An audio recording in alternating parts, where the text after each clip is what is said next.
어떤 젊은 부부가 새 동네로 이사를 갔더랍니다. 다음날 아침이 되어서 아침 식사를 하는데 옆집 여자가 빨래를 널고 있습니다. 유심히 지켜보고 있던 아내가 한마디 하게 됩니다. 빨래가 저기 뭐야. 옆집 여자가 빨래를 제대로 하지 못하는구만. 세제는 좋은 걸 써야 되는데. 그러면서 혀를 찹니다. 옆에 있던 남편은 조용히 듣고만 있습니다. 그런데 빨래를 넣을 때마다 아무리 봐도 이게 마음에 안 들어요. 그러니까 그 아내 되는 사람은 투덜거립니다. 그런데 한 달쯤 지났을까요? 어떤 날 그 빨래줄에 널려있는 빨래를 딱 바라보는 순간 깜짝 놀랐어요. 얼마나 깨끗하고 빨래가 잘 되어 있는지. 그래서 남편에게 이렇게 얘기합니다. 여보, 오늘 보니까 빨래가 오늘은 제대로 되어 있다고.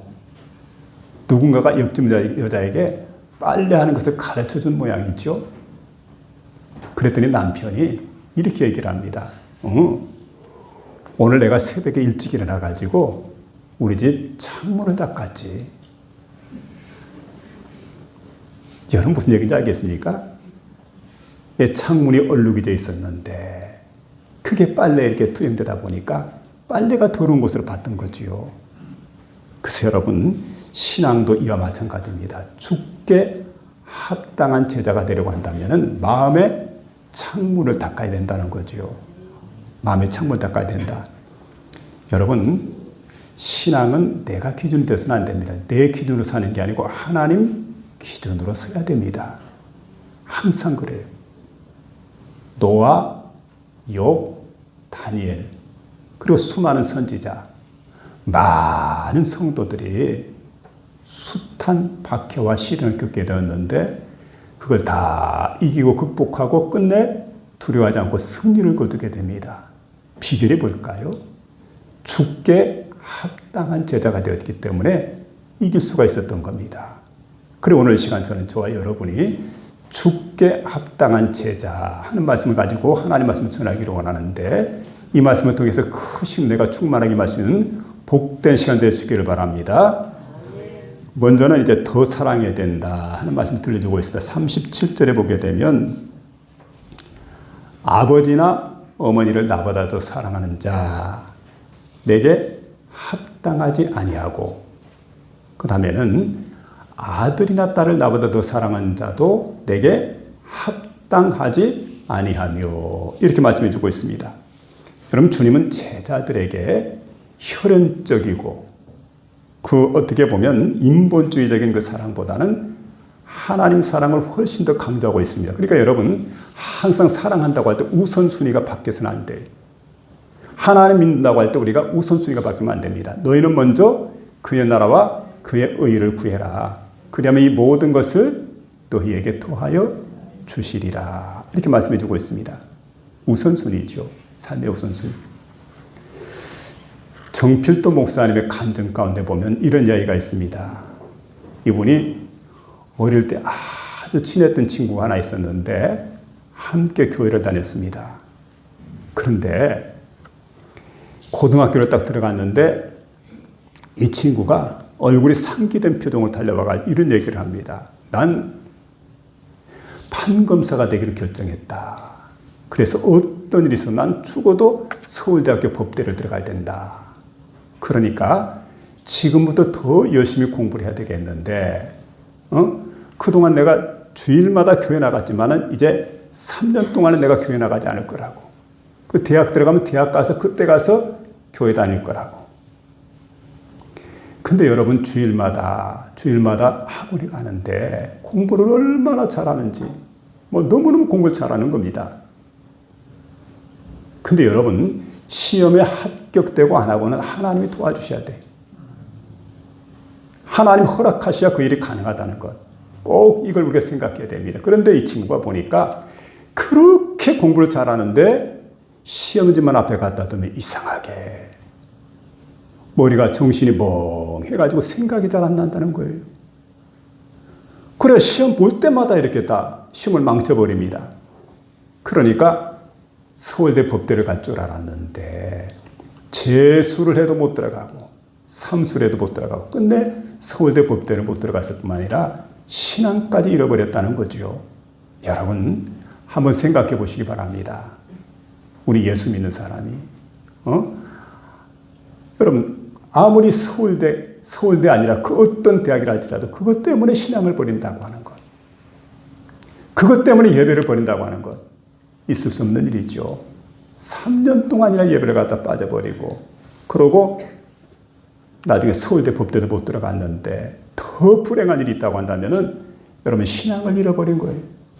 세상에 이것만큼 불행한 일이 어디에 있습니까? 우리 예수 믿는 사람은 어떤 일이 있더라도 주일날은 내가 하나님께 나와서 예배를 드려야지. 돈 버는 일보다 음식을 먹는 것보다 더 중요한 게 바로 뭐냐면 내가 하나님께 예배하는 일이에요. 음식을 못 먹는 한이 있더라도 내가 돈을 못 버는 한이 있더라도 어떤 일 있어도 내가 하나님 앞에 주일날은 예배 드려야 되겠구나 생각하고 예배를 드리는 그런 사람이 정말 복된 성도입니다. 그래서 이제 정필도 목사님의 간증 가운데 들어보니까 이런 얘기를 합니다. 자신은 어린 시절에 하나님 앞에 소원했대요. 하나님, 나는 어떤 일이 있더라도 하나님께 예배하는 것 등한시하지 않겠습니다. 일생 동안 하나님께 예배드리겠습니다. 또 한 가지는 하루에 3차례씩 교회 나가가지고 하나님께 기도하겠습니다. 그리고 또 한 가지는 매일 성경 읽는데 하루에 한 장씩 성경 읽겠습니다. 그리고 뜻을 정할 때가 언제냐면 중학교 1학년 때예요. 그때부터 하나님 앞에 세약했던 이 세약을 지켰다는 겁니다. 평생을 그렇게 사신 거예요. 평생. 여러분 다니엘을 잘 알죠? 다니엘이 한 16살쯤 됐으니까 다니엘보다 2살 어린 나이 중학교 1학년생이니까 그때 하나님 앞에 서약을 하고 그리고 평생 동안 그 서약을 지켰더니 이분이 그런 말씀을 합니다. 원수마귀 사탄이 얼마나 넘어뜨리려고 큰 교회에 있으니까 뭐 부산에서 가장 큰 교회 수영로교 아닙니까? 근데 그 교회에 있다 보니까 막 넘어뜨리고 가진 쾌계를 당하고 불같은 시험이 막 닥쳐오기도 하고 어려움 당하기도 하고 그런데 여러분 그럴 때마다 목숨 걸고 하나님 앞에 예배드리고 그리고 하루 3차례씩 하나님께 기도하니까 마귀가 자신을 어찌하지 못하더라는 거예요. 언제나 믿음으로 승리하고 그리고 원수마귀 사탄의 세력 앞에 절대 무릎 꿇지 않고 믿음으로 끝까지 승리하고 여러분 불태진의 용기를 가지고 나갔더니 끝내 여러분 명예롭게 은퇴도 하시고 또 인수인계도 잘 이루어지게 되고 은혜 가운데 교회는 더 성장하는 그런 복된 역사가 나타나는 걸 보게 됩니다. 여러분 누구나 마찬가지예요. 우리가 하나님 앞에 설 때마다 하나님 앞에 나갈 때마다 내가 어떤 사람이 되어야 될 것인가. 그래서 여러분 마지막 때가 되게 되면 얼마나 어렵고 힘든 때가 많은지 모릅니다. 그리고 여러분 환난이 막 닥쳐오게 되고 박해가 일어나게 되고 그럴지도 여러분 말씀에 생명을 걸게 되고 기도에 생명을 걸게 되고 예배에 목숨을 걸고 그리고 믿음으로 나가게 될 때 불태진의 용기를 가지고 나가게 될 때 그때 여러분 어떻습니까? 원수마귀 사탄의 세력이 절대로 우리 하지 못하고 저와 여러분도 믿음으로 승리하는 그런 복된 역사가 나타난다는 사실을 믿으며 나가시기를 부탁을 드립니다. 자, 이제 이런 마음 가지고 우리가 이제 하나님 앞에 나가야 될 터인데 오늘 주시는 말씀 가운데 주님께서 제자들에게 묻는 말씀이 있어요. 그 어떤 말씀이냐면 나를 더 사랑하느냐. 가끔 부모님들이 아니면 어른들이 아이들에게 난처한 질문할 때가 있습니다. 아이가 귀엽고 예쁘고 그러면 그 아이 앞에 꼭 이런 질문하게 되죠. 아빠가 더 좋아? 엄마가 더 좋아? 할머니가 더 좋아? 할아버지가 더 좋아? 참 입장곤란합니다. 그런데 만일에 한쪽은 더 좋다고 그러면 한쪽은 상처를 받게 돼 있거든요. 그러니까 아이들도 똑똑해요. 둘 다 똑같아. 똑같이 다 좋다고. 정답이죠. 근데 여러분 보세요. 하나님은 우리가 말씀합니다. 둘 다 똑같이 좋습니다. 부모님도 좋고 하나님도 좋고 다 똑같이 좋습니다. 이렇게 말하는 게 아니고 선택해라. 그러니까 여러분 여호수아가 맨 마지막에 세상을 떠나기 직전에 이스라엘 백성을 불러 모아놓고 그들 앞에서 다짐을 하도록 명합니다. 자, 너희들이 오늘 결정해라. 너희 조상 너희 열조가 강처편에 섬기던 신이든지 오늘날 너희가 거하는 땅 가나안 땅 아모리 족속의 신이든지 오늘 너희가 섬길 자를 반드시 선택해라. 오직 나와 내 집은 여호와 하나님만 섬기겠노라. 그렇게 그들 앞에 선택을 강요하는 걸 보게 되는데 오늘도 마찬가지로 주님은 우리에게 선택을 강요해요. 응? 내 아버지나 어머니보다 나를 더 사랑하는 자, 만약에 나를 더 사랑하지 아니하면 내게 합당하지 아니하고 내 아들이나 딸보다 나를 더 사랑하지 않는 자도 내게 합당하지 아니하다. 주님 말씀해 주고 있습니다. 선택해라. 그러니까 너희가 누굴 더 사랑하는지 분명한 선택을 주님께서 우리에게 강요하고 있는 걸 보게 됩니다. 우리가 일반적으로 보면 그렇습니다. 예수를 믿게 될 때 처음에는 복음을 듣습니다. 그 다음에 예수를 믿게 됩니다. 그러고 나면 예수님이 제자가 돼요. 제자가 되고 나면은 복음을 전하게 됩니다. 그럴 때 보세요. 그 집안의 그 분위기를 바라다 보게 되면 옛날 이 말씀이 증거할 때 예수님 당시입니다. 여러분 로마 시대입니다. 로마 사람들은 신전에 갑니다. 온 가족이 명절마다 절기 때마다 신전에 가서 제사를 드리게 됩니다. 그리고 주일이 되게 되면 태양신을 갖다 섬기게 됩니다. 자, 그런 시대입니다. 그럴 때 난 예수를 믿습니다. 난 주일을 성수해야 됩니다. 그런 거로 주일날은 절대로 내가 빠질 수가 없습니다. 가족들과 함께 할 수 없습니다. 그러면 미움을 받게 돼요. 비난을 받게 된다는 겁니다. 여러분 이런 어려움 가운데 처하게 될 때 여러분 이제 이때 오늘 주시는 말씀을 생각해야 됩니다. 34절 이하에 있는 말씀 보게 되니까 이렇게 말합니다. 이 말씀을 읽고 마음을 다잡아야 된다는 거죠. 내가 세상에 화평을 주러 온 것이 아니라 검을 주러 왔노라. 35절 보니까 사람이 자기 아버지 어머니와 가족들과 맞서야 된다. 그 다음에 36절에 보니까 사람의 원수가 자기 집 사람이다. 이렇게 예수님께서 말씀해 주고 있어요. 예수 믿으면 신앙적인 이유 때문에 반드시 불화가 일어날 수 있다. 그런 걸 각오하라는 거죠. 그런데 여러분 화목한 가정을 만들어야 돼. 좋은 가정을 만들어야 돼. 명문 가정을 만들어야 돼. 이러면서 신앙을 포기하면 안 된다는 거예요. 어떤 일이 있더라도 신앙을 지켜가면서 그리스도 안에서 화목한 가정을 만들고 그리고 명문 가정을 만들어낸 그 일이 바로 우리 믿음의 사람들이 해야 될 일이라는 그런 말씀입니다. 여러분 우리가 믿지 않는 부모님이라든지 직장 상사라든지 이런 사람들과 함께 지내다 보면 신앙적인 갈등을 유발할 때가 있어요. 그럴 때 어떻게 해야 됩니까? 난 예수 믿는 사람이기 때문에 주일만큼은 성수를 해야 되겠습니다. 그러니까 주일 성수하기 위해서 평일날도 열심히 일하는 거예요. 내가 주일날 하지 못하는 것 평일날 다 할 수 있도록 열심히 눈에 들도록 그렇게 힘을 쓰고 애를 쓰는 거죠. 그리고 부모님 앞에서도 난 다른 거 다 하지만은 제사 못합니다. 그런데 평소에도 게으르고 제사도 안 지내고 이러면 눈에 나잖아요. 근데 평소에 열심히 부모님을 섬기고 우리 예수 믿는 사람의 제사는 산제사입니다. 살아계시는 부모님에게 그렇게 정성을 다해서 모시는 것. 이게 예수 믿는 사람들 하는 일입니다. 그리고 정성껏 모시는 거예요. 그리고 제사만큼은 양보해달라고. 또 한 가지 뭡니까? 우리가 회식 자리에 나가게 될 직장에서 술자리에 앉게 됩니다. 그럴 때 어떻게 합니까? 눈치를 보고 있다. 나도 이 사람들과 어울려야 돼. 등지고 살면 안 돼. 좋은 게 좋은 거야. 그러고 술잔을 받아 마시고 술잔을 따르고. 이건 가당치 못한 일이에요. 그렇기 때문에 어떻게 합니까? 양해를 구하면 나 예수 믿는 사람이기 때문에 미안합니다.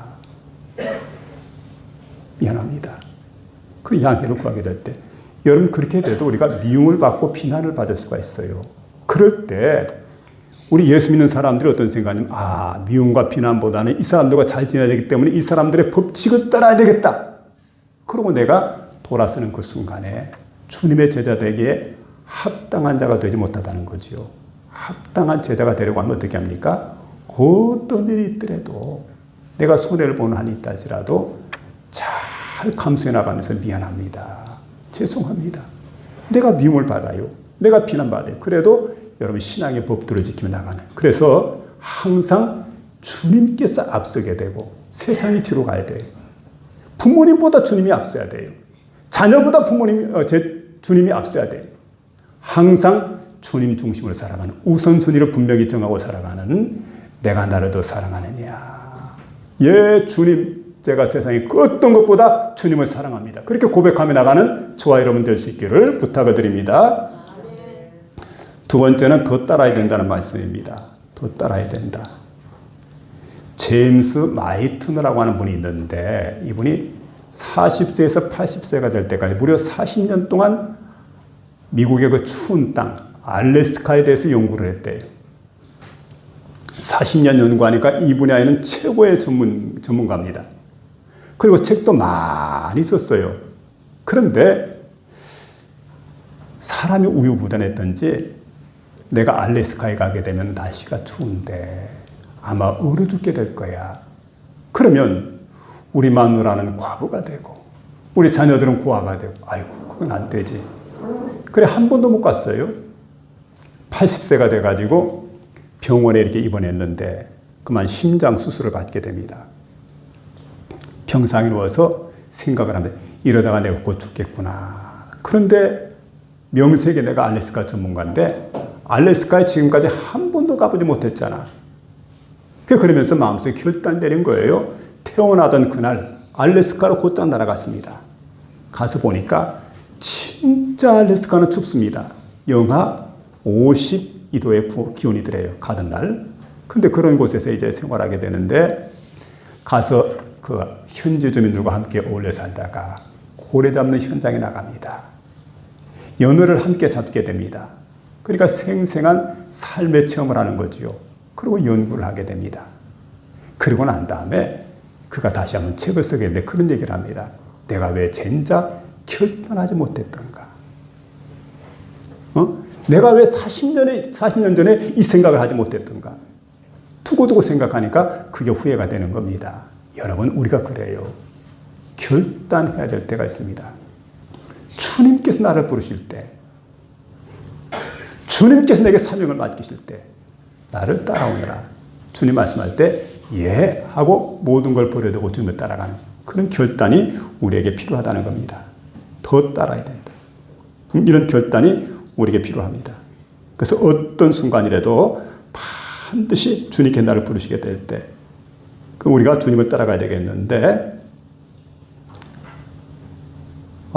주님께 합당한 제자가 되려고 한다면 내가 주님의 부름을 따를 뿐만 아니라 자기 십자가를 지고 나를 따라야 된다. 그렇게 말씀해 주고 있습니다. 이에 예수께서 제자들에게 이르시되 누구든지 나를 따라오려거든 자기를 부인하고 자기 십자가를 지고 나를 따를 것이니라. 마태복음 16장 24절에 이렇게 말씀해 주고 있습니다.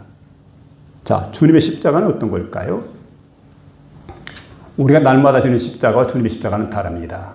주님의 십자가는 인류 역사상 단 한 번 있던 십자가입니다. 그리고 그 십자가는 인류의 모든 죄를 대속하기 위해서 대신 죽으신 주님의 십자가입니다. 그래서 그 십자가는 대속의 십자가입니다. 근데 우리가 지는 십자가, 우리 그리스도인들이 지는 십자가는 날마다 지는 십자가입니다. 내 십자가죠. 자기 십자가. 그렇게 말하고 있습니다. 매일 지는 십자가. 어떤 사람은 십자가는 고난스러운 거이기 때문에 조금만 고생하면 내가 십자가 진다 이러는데 그건 십자가가 아니에요.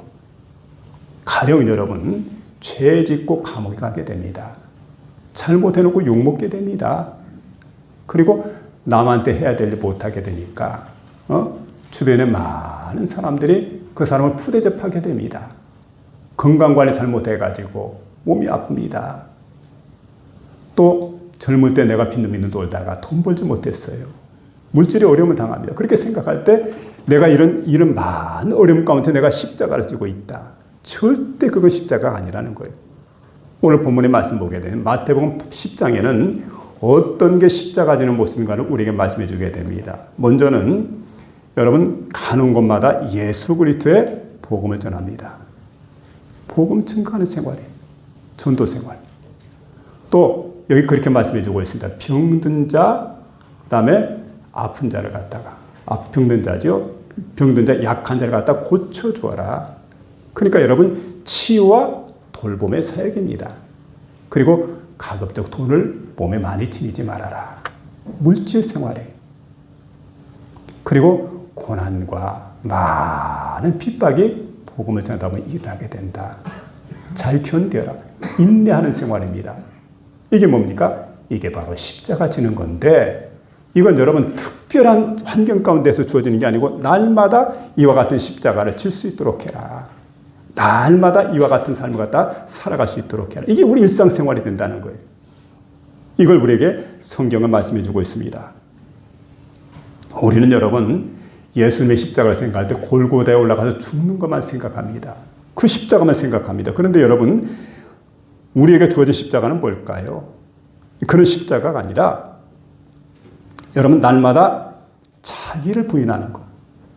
날마다 자기를 부인하고 제 십자가를 지고 나를 따를 것입니다. 바울은 그렇게 말하죠. 나는 날마다 죽노라. 자신을 십자가에 못 박는 그런 삶을 지금 말하고 있습니다. 내 옛 생활, 내 옛 행실, 옛 고집 다 버리는 겁니다. 그리고 이제 여기 보면 예수님께서는 자신을 희생시키셔서 화목 제물이 되었는데 우리가 만일에 여러분 보세요. 하나님 복음을 전하는 십자가입니다. 늘 복음을 전하게 되고 또 그런가 하면은 여러분 병든 사람을 수발하기도 하고 고치기도 하고 또 그 주변에 병든 사람만 있는 게 아니죠. 약한 사람 고쳐주고 그러니까 돌봐주는 그런 사역이죠. 계속 이런 일을 하게 되고 그리고 박해와 고난 속에서 인내하는 마음을 갖게 될 때 그리고 물질 때문에 좀 어려움 당하게 될 때 이게 바로 우리가 지는 그런 그 고난의 십자가라는 말씀입니다. 자, 이런 십자가, 이 십자가를 통해서 화해와 평화가 이루어지게 됩니다. 그리고 많은 사람들이 위로를 받게 됩니다. 소망을 얻게 됩니다. 바울은 그래서 그렇게 말하죠. 나는 주님을 위해서 날마다 십자가에 못 박혀 죽는다. 그런 고백을 하고 있습니다. 매일 자기를 부인한 그런 생활. 주님은 그걸 지금 원하고 있습니다. 여러분 예수님 따라가십니까?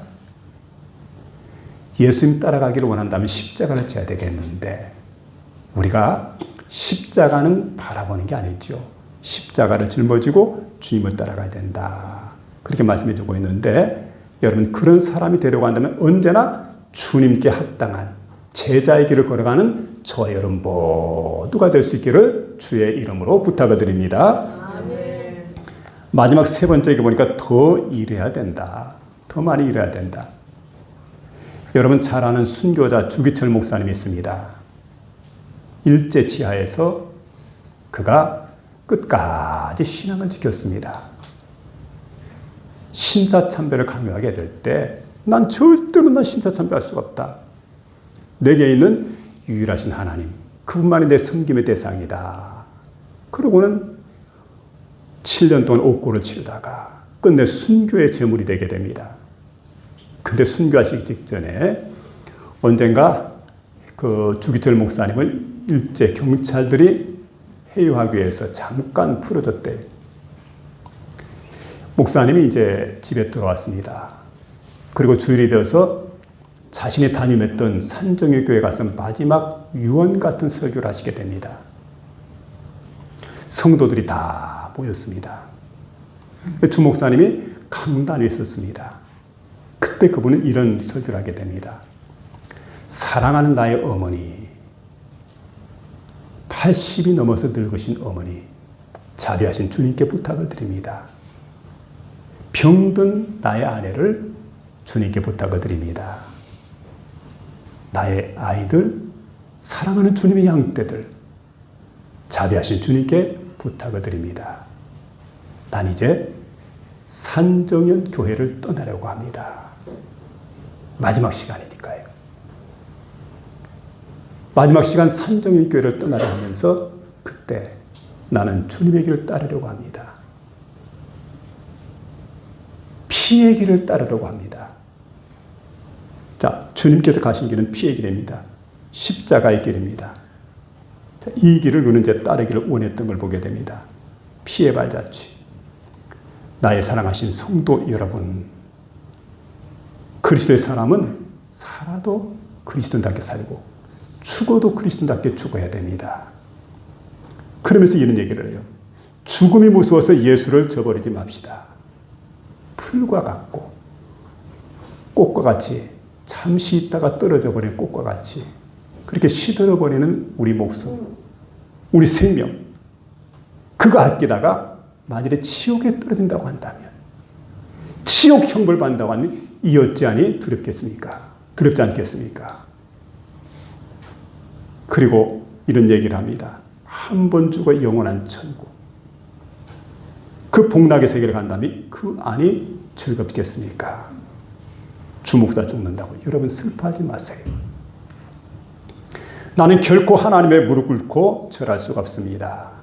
더럽게 사느니 차라리 죽어서 깨끗하게 주님 앞에 신앙의 정절을 지키겠습니다.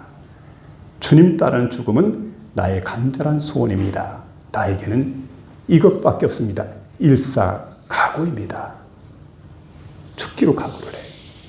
생명을 걸었습니다. 그리고 순교의 제물이 됩니다. 여러분 그래서 그 주기철 목사님 일사각오고 순교의 제물 되게 될 때 영원한 생명을 얻었다는 사실입니다. 오늘 본문 39절에 그래서 말합니다. 자기 목숨을 얻는 자는 잃을 것이요 나를 위해서 자기 목숨을 잃으면 얻으리라. 이렇게 말씀해 주고 있습니다.